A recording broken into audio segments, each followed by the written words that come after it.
Este tema me presento, yo soy Salvador Abreu, soy residente de tercer año de Medicina Crítica y Cuidado Intensivo de la Universidad de Simón Bolívar.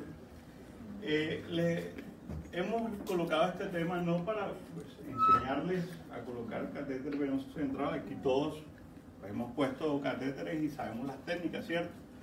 Es más como para implantarle la idea de que tenemos una forma más segura de utilizar el catéter venoso central que es guiado por esto.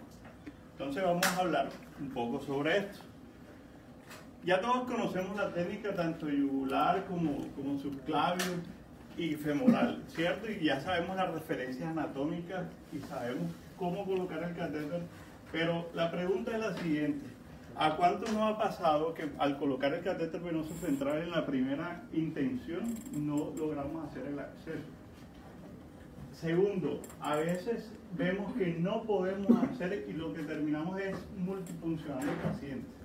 Y terminamos incluso por ejemplo, en el acceso yugular, funcionando la arteria carótida, formando hematomas, etc.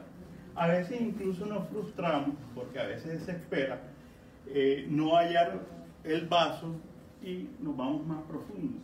Y ahí es donde vienen las complicaciones como el neumotórax. Entonces, la idea es venderle que hay una forma directa de observar el vaso y funcionarlo. No solamente el yugular, también está el acceso subclavio. Ustedes saben que los que han hecho ecografía pulmonar, cuando nos vamos acá a subclavio, la distancia de la vena subclavia y la pleura es bastante cerca.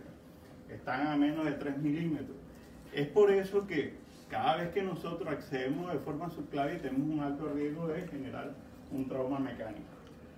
Y podemos avanzar por vía ecográfica un poco más afuera, donde se aleja mucho más de la pleura. Si nosotros vemos, desde hace mucho tiempo sabemos que las complicaciones mecánicas del acceso venoso central son importantes. Incluso la punción arterial es mucho más en la yugular interna y en la femoral porque tenemos el vaso adyacente, ¿cierto? Incluso, pero también la subclavia lo hacemos. El hematoma es mucho mayor en el acceso femoral, incluso hemos visto casos donde se funciona en 2 o 3 ocasiones la misma arteria. El hemotórax y el neumotórax es mucho frecuente, pero a nivel subclavio, y eso lo vemos todos los días quienes han podido hacer un neumotórax. Entonces, tener en cuenta esto. Y ahora no solamente pensar en las complicaciones mecánicas, sino que qué pasa con las variaciones anatómicas. Tú cuando vas a acceder a nivel yugular tienes en cuenta las variaciones anatómicas, ¿cierto? La técnica está guiada con la principal variación anatómica, con lo principal normal, pero no tiene en cuenta las variaciones anatómicas. Así que cuando uno falla, teniendo toda la técnica a la perfección, tenemos un riesgo del 25% de fallar porque hay otras variaciones anatómicas. Entonces vemos que la vena yugular, con respecto a las carótidas, tienen sus variaciones anatómicas. La posición más frecuente es esta, que es anterior y lateral en ambos lados, tanto derecha como izquierda, pero vemos que en un 14% se puede estar por encima de la arteria carótida o muy lateral. Igual pasa en ambos lados. Otro dato importante es que del 13 y hasta el 18% de los pacientes tienen una vena yugular pequeña, menos de 7 milímetros, donde normalmente es más de 12, 15 milímetros. Tener una vena yugular pequeña te aumenta el riesgo de que falles, y tú ese 18% no lo tienes en cuenta. Además, tener en cuenta que la vena yugular derecha es mucho más grande que la izquierda, eso también te facilita el acceso. Un diámetro promedio es de 11.5 y podemos tener estas variaciones, incluso tener una carótida que puede volverse un poco más anterior a la vena yugular. Y cuando tú haces el examen físico, a la palpación puedes observar eso, puedes percibir que la arteria carótida está por encima de la yugular, no puedes. Entonces, por eso es lo importante de la ecografía. La vena subclavia también tiene sus variaciones anatómicas. A nivel mundial se prefiere la vena subclavia. ¿Por qué? Porque tiene menor proporción de variaciones anatómicas, pero también las tiene. El problema es que este abordaje tiene mayor complicaciones mecánicas. Entonces, esto es lo normal tenemos el músculo escaleno anterior y la arteria subclavia pasa por detrás y la vena subclavia pasa por delante. Aquí hay algo importante a tener en cuenta. La primera costilla limita, que es subclavia y que es axilar. Antes de la primera costilla es axilar, después es subclavia. Por eso que nosotros abordamos mucho más hacia allá de la primera costilla, eso nos da el abordaje subclavio, pero si nos vamos con eco, que esa es la intención, irnos más hacia afuera, es axilar. Pero las variaciones a tener en cuenta, miren que hay un porcentaje que es bajo. Sí, estas variaciones son bajas, pero hay que tenerlo en cuenta, porque miren esta donde la unión de la yugular con la subclavia se hace muy alto, incluso a nivel del cartílago tiroideo. O sea, ahí no vas a encontrar nunca la vena subclavia por acá.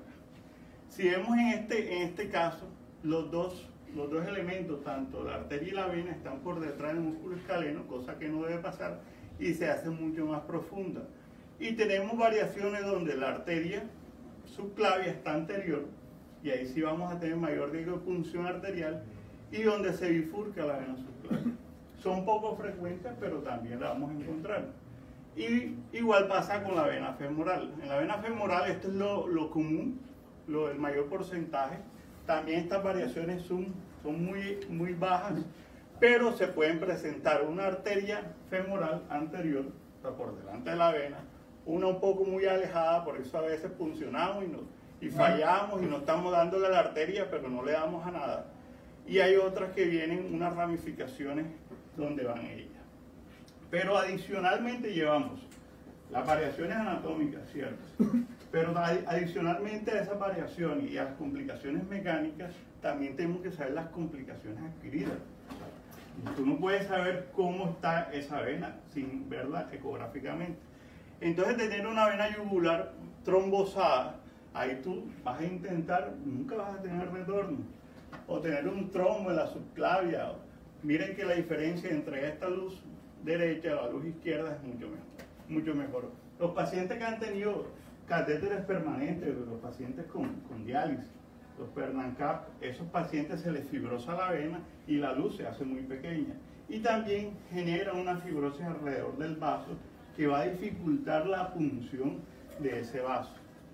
Entonces, la invitación es, hagamos ecografía, aprendamos a mover las manos con la ecografía y saber que un solo operador es mejor que dos operadores. Entonces, a veces queremos hacer ecografía que nos ayude, pero siempre tener en cuenta que un solo operador es mejor que dos. Que ya nos habían explicado esto, el que vamos a utilizar es este transductor de alta frecuencia. Maneja esa frecuencia entre 5 a 7.5, incluso hasta 15 MHz. Es un transductor lineal que nos da una superficie de escaneo de entre 20 a 50 milímetros, dependiendo del ecógrafo. Tenemos un marcador, siempre tener en cuenta el marcador porque nos va a dar la orientación espacial de qué lado es derecho o izquierdo en la pantalla, ¿cierto? Tenemos dos formas de ecografía. Una ecografía o de acceso venoso por ecografía, que es colocación asistida por ecografía y colocación en tiempo real. La colocación asistida es que el médico o el que va a hacer el procedimiento hace la ecografía, verifica que el vaso esté adecuado, esté permeable, que no haya variaciones anatómicas y suelta el ecógrafo y hace su técnica por referencia anatómica. Es válido, pues, pero me parece mucho mejor la del tiempo real, donde estamos visualizando en tiempo real el vaso sanguíneo. Tenemos dos técnicas, una técnica de eje corto y una técnica de eje largo. Cuando hablamos de eje corto, eje largo, hablamos del corte del vaso sanguíneo. Por ejemplo, en este caso hacemos un corte transversal de la vena yugular. Aquí vemos el cuello. El médico está colocando el transductor de forma transversal al eje longitudinal del vaso y se ve una imagen circular que es la vena yugular, ¿cierto? Y el eje largo es en el mismo eje, miren el transductor, a lo largo del transductor, ahí se coloca el transductor y así se ve el vaso, o sea, se ve, es una vista mayor de todo lo que se ve en el vaso. En cambio, que aquí es un corte un solo corte del vaso. Aquí vemos más una trayectoria mejor. La recomendación es que cada vez que tú hagas ecografía, hagas las dos vistas. Esta primero nos muestra cómo es el diámetro o el área de todo el vaso sanguíneo, y este nos muestra la trayectoria del vaso. De pronto acá abajo hay un trombo y por ahí no puedes acceder, o hay una masa que comprima, o hay una estenosis. Pero en este caso vemos nada más un corte 2D. ¿Eje largo, eje corto? ¿Cuál es mejor para la técnica? Pues hasta ahorita depende de tu experiencia, de qué tanto hayas hecho, pero algunos estudios han tratado de resolver ese enigma y pues todos dan a favor de que el eje corto es más fácil de aprender que el del eje largo. Adicionalmente hay otro concepto importante que se llama dentro del plano y fuera de plano. ¿De qué depende eso? De cómo tú estás viendo la aguja. Si ven aquí, la aguja no se ve en toda su trayectoria, sino que nada más se ve un corte transversal de la aguja, un puntico. Eso es lo que se ve. Eso es fuera de plano. Pero también tenemos el concepto dentro del plano, que es cuando vemos toda la trayectoria de la aguja. O sea que podemos tener eje corto fuera del plano, eje largo dentro del plano, pero también podemos tener eje corto dentro del plano. O sea, donde podamos ver toda la trayectoria. El ejemplo claro es este. Miren que aquí tenemos un eje corto, este es un vaso, cómo se ve la yugular cortada en transverso, este es el eje corto, y miren cómo se ve toda la trayectoria del vaso. Este es un eje corto dentro del plano. ¿Cuál es mejor? La verdad es que todo depende de la anatomía que tú veas en el paciente y cómo veas mejor el abordaje. A veces de pronto hay masa o hay una lesión que quieres desplazar o que quieres evitar, y puedes acceder de una forma diferente. Me parece que esto es un poco más complicado. Los estudios no han tratado, no encontré estudios que verifiquen que el dentro del plano en el eje corto sea mejor que fuera de plano. Adicionalmente tenemos, este es el eje corto, el eje largo, pero también tenemos un eje oblicuo. Es la combinación de estos dos, de eje corto y eje largo. Básicamente es rotar un poco el transductor, un poco más cefálico el marcador y caudal, la otra porción, y nos va a dar un corte de esta forma. ¿Esto con qué fin? En este caso podemos tener un eje oblicuo con una aguja dentro del plano, o sea que podríamos ver casi un corte transversal, pero con el seguimiento de la aguja. Eso sería muy bueno. Ahorita mostramos unos ejemplos. Entonces, ¿cuál es mejor? ¿Eje corto o eje largo? Para ver cuál aprendemos primero y cuál vamos a llevar a nuestra práctica. En este estudio se evaluó cuál es mejor, eje corto o eje largo, en la vena yugular. Y miren aquí que en el eje corto nada más se ve una porción de la aguja, y en el eje largo se ve toda la trayectoria. Uno creería que el eje largo dentro del plano, como se ve aquí, sería mejor porque estamos viendo toda la trayectoria de la aguja. Pero los resultados mostraron que el eje corto es más efectivo porque cada vez que tú haces la punción, en la primera intención fue el 98% de los casos, versus el eje largo. O sea que en el eje corto fue más exitoso la primera punción en este paciente, en este grupo de pacientes. Y este es otro estudio que muestra en la vena subclavia cuál era mejor, el corto o eje largo, y también mostró beneficios en el eje corto. O sea, las complicaciones eran el éxito del catéter, de la colocación, era mayor en el eje corto, y la punción era, la primera punción era mayor en el eje corto, y lastimosamente en el eje largo teníamos el problema de que podías hacer mayor punción arterial. ¿Esto por qué? Porque es mucho más difícil sostener un dispositivo de forma lineal, y con que tú hagas una leve angulación pasas de la arteria, de la vena a la arteria, y te puedes equivocar en tan solo milisegundos y funciona la arteria. Por eso es este riesgo. Entonces el mensaje actual es: podemos aprender las dos formas, pero aprendamos la que parece ser más fácil, que es un eje corto fuera de plano. Esto es lo que vemos. Miren, el problema del eje corto es que no vemos la aguja, lo que vemos es el movimiento del tejido. Vamos desplazando tejido y vamos tratando de observar. Ahora vemos un video cómo se ve. Pero esto tiene mayor riesgo de que nos pasemos porque vemos nada más un puntico. nos pasamos más adelante de la vena y penetramos la pared posterior. Y ahí sí vamos a tener problemas mecánicos. Aquí es mucho más difícil de aprender, tener de pronto ese pulso, o como me han dicho en algunas ocasiones, tener esta mano y por qué no me la tienes tú, pero lo que se ha demostrado es que con un solo operador es mejor, pero primero aprendamos y luego pero sí hay que aprender las dos técnicas porque en ocasiones se necesita. Y si combinamos los dos métodos, tenemos el eje oblicuo que ya explicamos ahorita. En este caso es un eje oblicuo en la vena yugular. Vemos que se ve un corte como casi eje largo, pero se ve la trayectoria de toda la aguja. Eso sería un eje oblicuo dentro del plano. Pero no encontré ningún estudio que dijera que este era mejor que cualquier otro. Entonces, hasta ahorita podemos utilizar cualquier alternativa para el acceso vascular. ¿Qué dice la evidencia? Porque me pueden decir, bueno, listo. La percepción en las encuestas es que con ecografía nos demoramos más, pero realmente con ecografía nos demoramos menos. ¿En qué nos demoramos más? Buscando el ecógrafo, que nos lo presten, el folio drive, que es la funda estéril. En eso nos demoramos.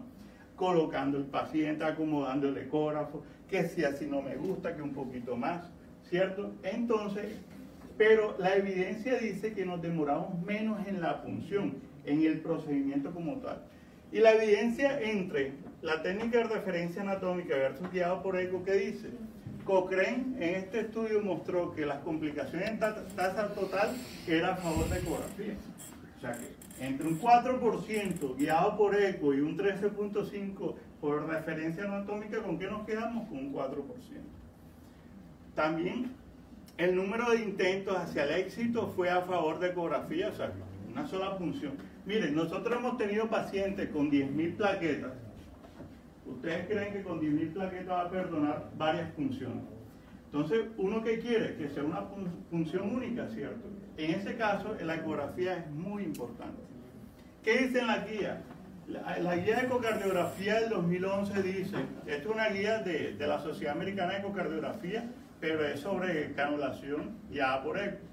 Dice que en categoría A, de nivel de evidencia 1, a favor de la vena yugular.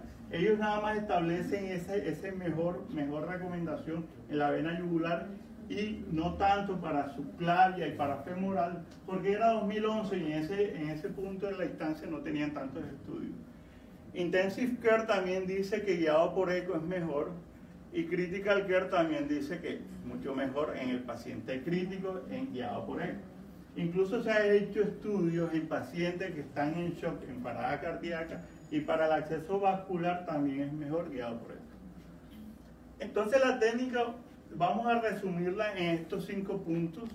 Primero, pues aquí no obviemos la parte de que hay que hacer la asepsia antisepsia, la colocación de campos estériles, y lo que vamos a hacer inicialmente a todo paciente que vayamos a colocar un catéter ecoguiado es hacerle un rastreo previo, ¿cierto?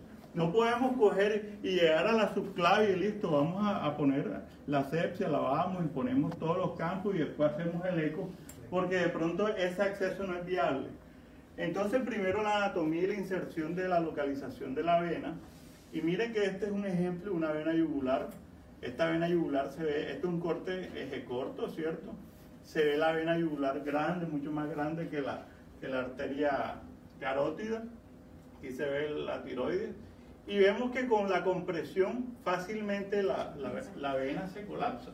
Y esa es una forma fácil de identificar cuál es vena y cuál es arteria. Tengan en cuenta eso porque algunos ecógrafos no tienen Doppler. La otra es el Doppler.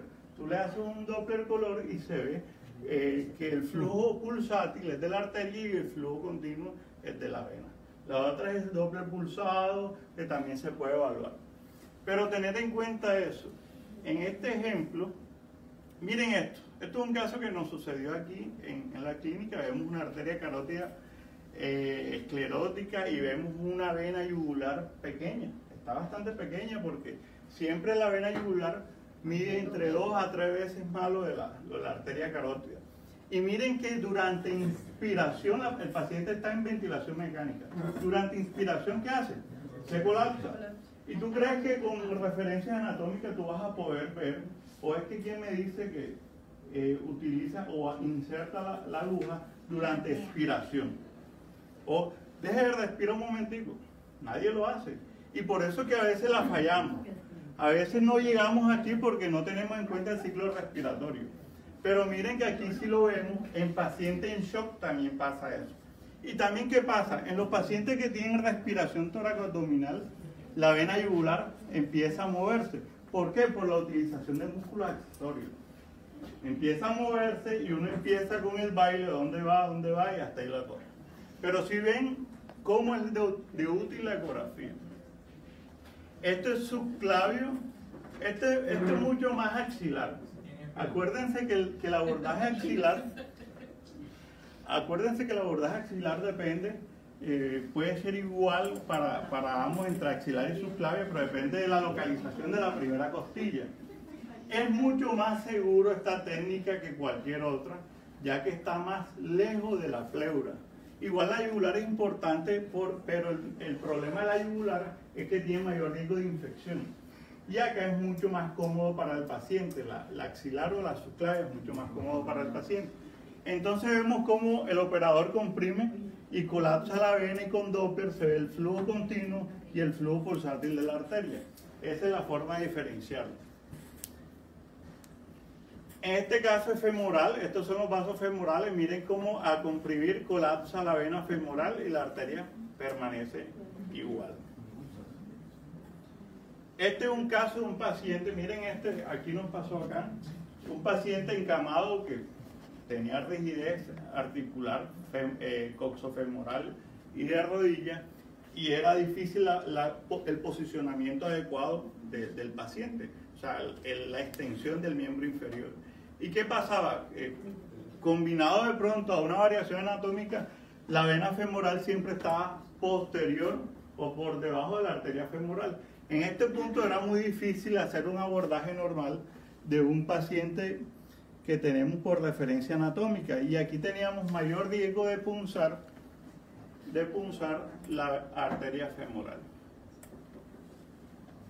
Entonces lo que hicimos fue hacer lastimosamente no grabamos, hicimos un eje oblicuo y nos fuimos de forma lateral, dentro del plano. Lo otro es confirmar la permeabilidad de la vena, porque también lo que decíamos, puede estar trombosada, puede haber un trombo y por ahí no te vas a meter. Entonces miren este trombo, que es un trombo tumoral, y cómo está en toda la vena yugular izquierda. También tenemos este es en subclavia, este es un trombo en subclavia, miren que se le pone, tiene flujo en la arteria subclavia, pero no tiene flujo en la vena subclavia. Por eso que el Doppler también es importante. Y a este paciente que tiene trombosis venosa, tú le haces compresión y no comprime. Es un signo clásico de trombosis venosa. Lo otro es confirmar la posición de la aguja. Cada vez que nosotros hacemos la punción debemos ver la aguja, tratar de ver la aguja, la trayectoria de la aguja. Lastimosamente en eje corto solo vemos un punto y eso es lo complicado. Pero existen formas de ver, de calcular el sitio de la aguja, que ahora vamos a poner un ejemplo. Entonces vemos aquí en el eje largo, vemos cómo introduce la aguja, pasa la guía, esta es la guía, cómo se introduce la guía, esta es la aguja, dentro del plano y cómo pasa la guía posteriormente.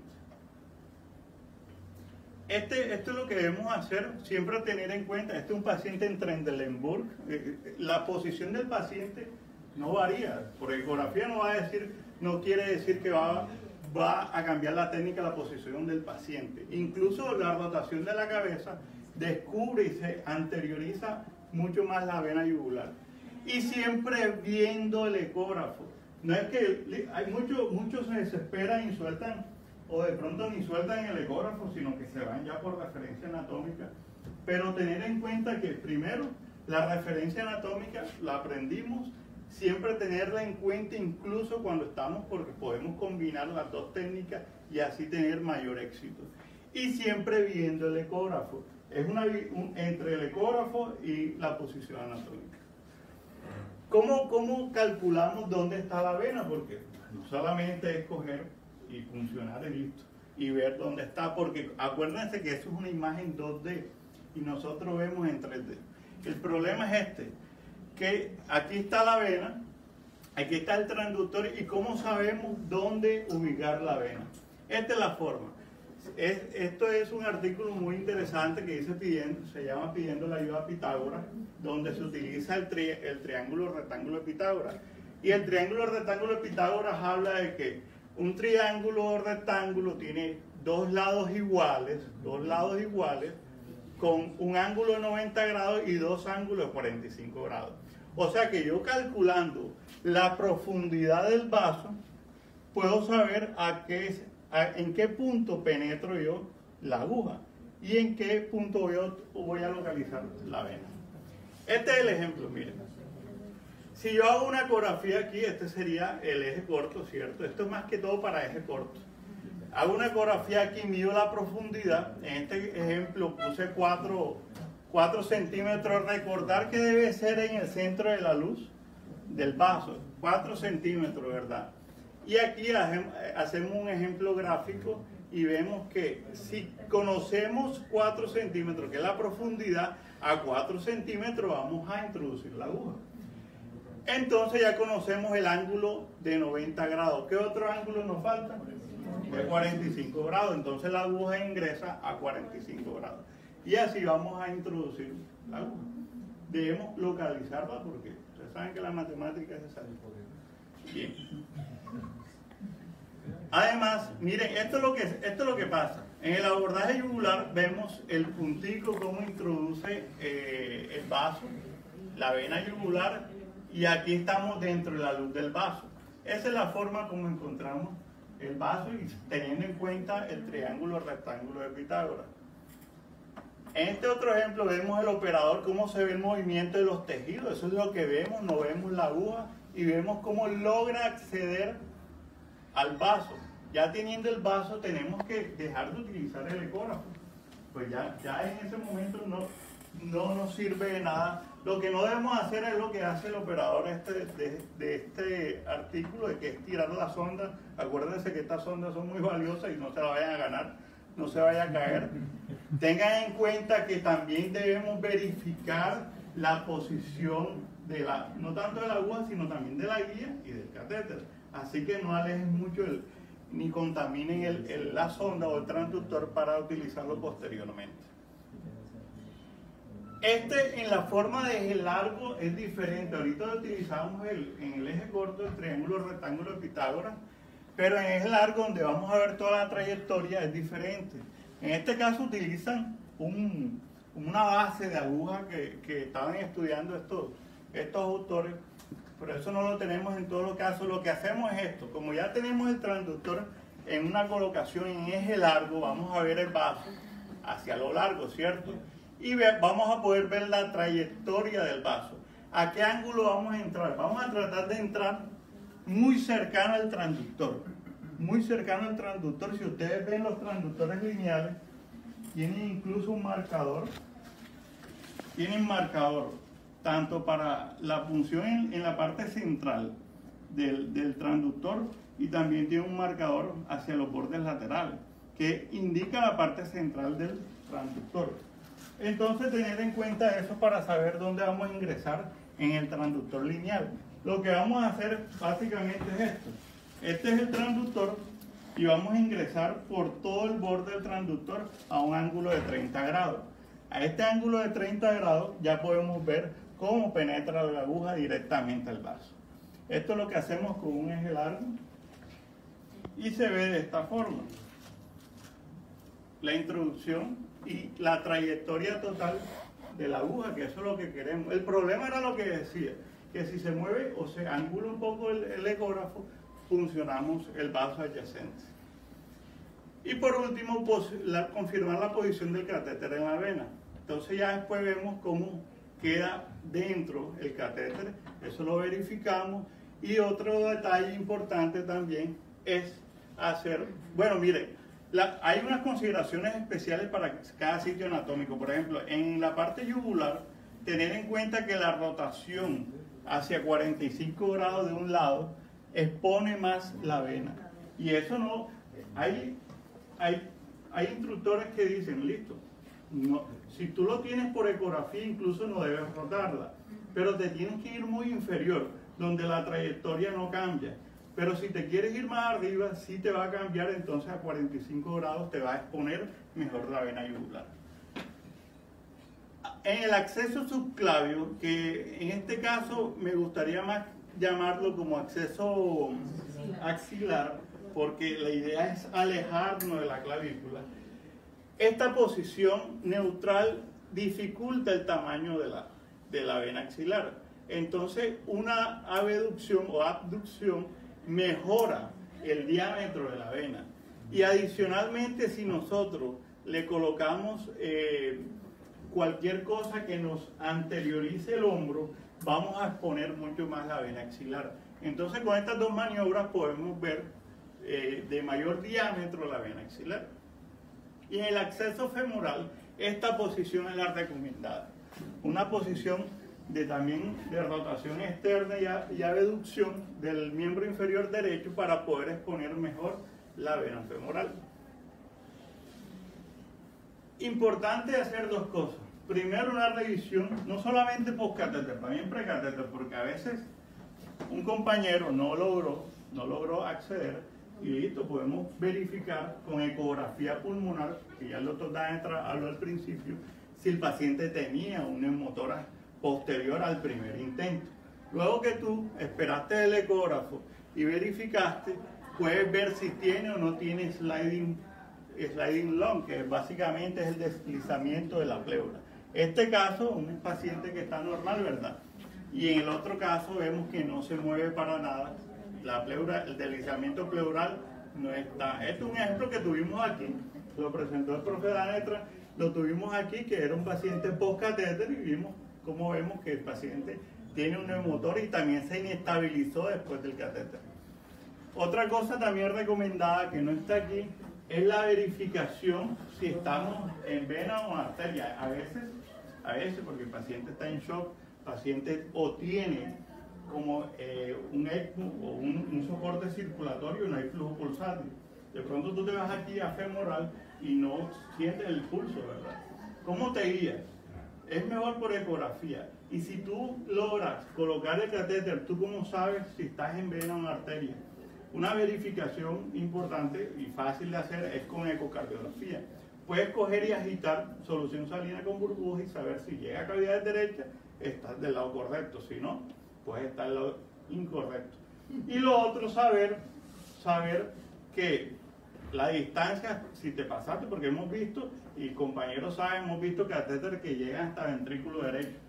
Entonces, saber hasta dónde llegar y ver que no estés tan lejos como ventrículo derecho, porque puede causar complicaciones como las que nos mostró el doctor Graciano. Listo. Muchas gracias.